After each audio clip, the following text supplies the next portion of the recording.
પ્રાથમિક માહિતી મુજબ આ આખી ઘટના એક સામાન્ય બાબત પર થયેલી બોલાચાલીથી શરૂ થઈ હતી. બે જૂથ વચ્ચે કંઈક મુદ્દે ઉગ્ર વિવાદ થયો અને થોડી જ વારમાં પરિસ્થિતિ બેકાબુ બની હતી.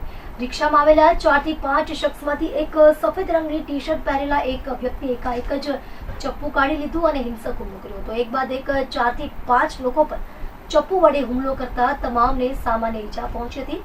આ શખ્સોએ કોઈ પણ જાતના પોલીસના ડર વગર જાહેરમાં ચપ્પુનો ઉપયોગ કર્યો હતો. સેજલનગર ગ્રાઉન્ડમાં આ તોફાની શખ્સો પાગલની જેમ હિંસા ફેલાવી રહ્યા હતા.